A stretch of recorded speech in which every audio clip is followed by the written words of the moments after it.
안녕하세요. 김영우입니다. 지난 시간에 정조는 자기를 죽여 없애버리려고 하는 세력에 둘러싸여서 가까스로 임금이 되었는데 이 난국을 어떻게 돌파했을까요? 정조가 어렵게 임금이 돼서 나온 첫 말이 뭐였냐면 나는 사도세자의 아들이다 라는 것이었습니다. 그러자 신하들 가운데 많은 사람들이 당황했습니다. 그 이유는 바로 신하들 가운데 3분의 2 이상이 사도세자의 죽음과 직접적으로든 간접적으로든 관련이 있었기 때문이었죠. 그래서 그 당시 신하들은 그렇다면 정조가 우리를 죽이기라도 하려는 것인가? 라고 의문을 품고 정조에게 가서 물어봤습니다. 전하, 사도세자는 죄인입니다. 그러니까 선대왕이 뒤속에 가두어 놓고 굶겨 죽였지 않습니까? 그런데 전하께서는 무엇이 아쉬워서 죄인의 자식을 자처하십니까? 라고 하니까 정조가 매우 화가 났습니다. 그래서 정조가 말했죠. 우리 아버지는 죄인이 아니다. 우리 아버지는 훌륭한 분이었다. 우리 아버지이기 때문에 나만 훌륭하다고 하는 것이 아니다. 우리 아버지가 태어났을 때 당신들 아버지 할아버지들이 훌륭하다고 입에 침이 마르도록 칭찬하였지 않느냐. 뿐만 아니라 우리 할아버지도 우리 아버지가 훌륭하다고 생각했기 때문에 불러서 강력한 훈육을 시켰던 것이다. 그래서 우리 할아버지가 열심히 공부하라고 해서 우리 아버지가 열심히 공부했고 또 우리 할아버지가 어떻게 하면은 강력한 나라를 만들어서 삼전도의 치욕을 피할 수 있는지 연구해보라고 해서 우리 아버지가 그것을 연구해서 결론을 냈지 않느냐. 실학자들이 말하는 대동, 균형, 탕평에 입각해서 국가를 개혁해야 된다고 주장했는데 당신들이 그것이 하기 싫어가지고 우리 아버지와 우리 할아버지를 이간질시켜서 우리 아버지를 죽게 만들었지 않습니까? 나는 여러분들의 아버지와 할아버지가 우리 아버지가 죽을 때 한 일을 모두 알고 있습니다. 라고 정조가 말했습니다. 그런데 정조의 위대한 점은 여기서 나옵니다. 정조는 이어서 뭐라고 말했냐면 그렇지만 지금은 그런 사도세자 문제를 우리가 가지고 처벌을 할 때가 아닙니다. 국가가 위기입니다. 그래서 실학자들이 주장하는 대동균형 탕평에 입각한 국가개혁이 반드시 필요한데 나는 여러분들이 여기에 적극 협력하거나 최소한 반대만 하지 않는다면 우리 아버지가 죽을 때 당신들 조상들이 했던 일을 묻지 않겠습니다. 이게 바로 정조 탕평책의 핵심이었습니다. 그런데 정조가 실학자들이 주장하는 제도개혁을 추진하려고 했을 때 신하들은 어떻게 했습니까? 비웃는 일은 다반사고요. 반대하기도 하고 그리고 어떤 사람들은 정조를 부정하는 발언을 서슴지 않고 내뱉기도 했습니다.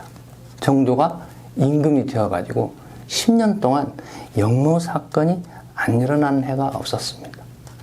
심지어는 지금의 경호실, 대통령 경호실에 해당하는 경호원이 임금인 정조를 죽이겠다고 칼 빼들고 달라드는 일도 일어났습니다. 그러면서 신하들은 정조가 하려고 하는 개혁을 끝까지 반대했던 것이죠.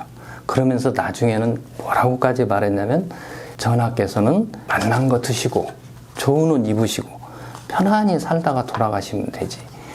뭐하러 우리가 싫어하는 그 대동균형 탕평을 그렇게 하려고 하느냐고 말하니까 정조가 정말로 화가 났습니다. 아니 이것이 나 혼자 잘 먹고 잘 살자고 하자는 것인가?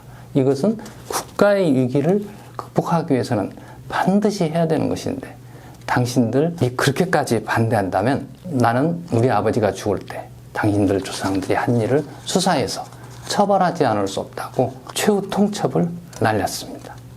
그랬는데 정조가 그 최후 통첩을 내리고 나서 20일을 넘기지 못하고 죽었습니다. 그래서 정조의 죽음과 관련된 논란이 지금까지도 완전히 사라지지 않는 이유였습니다. 정조는 다산정약용하고 앞에서 속과 때 성균관에서 만나가지고 정조의 총애를 받았다라고 말씀드렸습니다. 다산정약용과 정조는 단순한 임금과 신하의 관계가 아니었습니다. 다산정약용과 정조는 개혁의 이념은 대동과 균형 그리고 탕평이라는 개혁 이념을 공유했습니다. 그리고 그 추진 전략도 공유했습니다. 이런 실학자들이 주장하는 개혁을 반대하는 세력이 누구였습니까? 그것은 신분적 하자가 있는 영조를 임금으로 만든 세력, 사도세자를 죽음으로 몰고 간 세력, 정조의 즉위를 방해한 세력이 이 개혁을 반대하는 핵심이었습니다. 그들은 무엇이라고 말하면서 반대했냐면 사도세자는 죄인입니다. 그러니까 죄인이 하려고 했던 정책은 우리가 실천해서는 안 됩니다. 라고 말하는 것에 대해서 정조가 그것을 추진하기 위해서 만든 것이 바로 사도세자는 죄인이 아니고 훌륭한 임금이 될 수 있는 자질을 가진 사람이었다. 그 사람이 주장한 정책을 우리가 계승 발전시켜야 된다. 사도세자의 복권과 추존이죠. 아까 말씀드린 배다리를 다산정약용이 배다리를 설치한 것이나 수원 화성을 설계한 것은 모두 이 사도세자의 추존과 관련된 사업이었습니다. 따라서 정조와 정약용은 정치 이념뿐만이 아니고 그것을 관철시키기 위한 전략까지도 공유하는 정치적 동지관계였다. 이렇게 말씀드릴 수 있습니다. 그런데 정조가 갑자기 죽었습니다. 그러니까 어린 순조가 그 자리를 계승하니까 그 할머니의 할머니인 정순왕후가 권력을 쥐게 됐죠. 정순왕후와 그 주변 노론 벽파가 집권했다는 것은 곧 다산정약용과 남인시파가 죽어야 된다라는 것을 의미하는 것이었습니다. 정순왕후 측에서는 이 정약용 세력을 제거하기 위해서 천주교라는 낙인을 활용했습니다. 그것이 이른바 1801년에 있었던 신유박해였습니다. 이때 정약용의 바로 유형인 정약종은 본인이 스스로 천주교 신도라는 것을 인정하고 교수형을 당했습니다. 그래서 다산정약용은 정약종이 본인의 친형임에도 불구하고 여유당전서 어디에서도 우리 형이 억울하게 죽었다는 말은 한마디도 하지 않았습니다. 말하자면 죽을 수밖에 없었다는 걸 인정한 것이죠. 그랬는데 이가환, 아까 정약용의 정치 선배였던 이 이가환, 남인시파 청남의 세력자였죠. 이가환은 장패했다는 말은 고문받다가 맞아 죽었다는 뜻인데요. 정약용은 이가환은 천주교 신도가 아닌데 억울하게 죽었다라고 장문의 묘지명을 작성해서 현재 우리가 그것을 볼 수가 있습니다.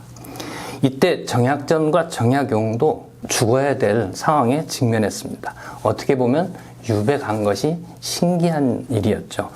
당시에 정순왕후 측에서는 천주교 신도 1000명 죽여봐야 소용없다. 정약용을 반드시 죽여야 된다는 말이 공공연하게 떠돌았다고 합니다. 그런데 정약용이 어떻게 해서 살아날 수 있었는가? 이 사건 수사의 시작이 정약종이 천주교 신도에게 보낸 편지에서 발단이 됐는데요. 그 편지 가운데 이런 게 나왔습니다. 신도 여러분, 정약전과 정약용은 천주교 신도가 아닙니다. 만나서 이야기할 때 조심하십시오. 말하자면 이 사람은 천주교 신도라는 걸 알면 신고할 수 있는, 말하자면 천주교 신도가 아니라는 물증이 나와버린 거죠. 그래서 정순왕후 측에서도 차마 죽이지 못하고 최종적으로 정약전은 흑산도로, 정약용은 강진으로 유배를 보낸 것이었습니다. 그런데 오늘날 정약용이 유네스코에서 올해의 인물로 지정하기도 하고 해서 속된 말로 잘 나간다고 할 수 있는데요. 그러니까 천주교 측에서 자꾸만 다산 정약용이 천주교 신도였는데 정치적 탄압 때문에 아닌 것처럼 했을 뿐이다 라고 천주교 쪽으로 자꾸 끌어가려는 경향이 있습니다만, 제가 볼 때 다산정약용이 천주교 신도가 아니라는 증거가 강진에서 나왔습니다. 다산정약용이 진정한 천주교 신도였다면 아무리 정치적 탄압이 혹심하다고 하더라도 그가 천주교를 포교하는 작업을 포기했을 리가 없습니다. 그런데 500권이 넘는 방대한 저술 속에서 그 천주교 포교를 했다는 말은 이런 방구도 나오지 않고 있습니다. 그것은 다산정약용이 천주교를 신봉하지 않았다라는 것을 보여주는 분명한 증거라고 말씀드릴 수 있겠습니다. 그렇다면 다산정약용이 유배지인 강진에서 저술한 내용은 어떤 내용이었을까요? 에 대해서 다음 시간에 알아보도록 하겠습니다.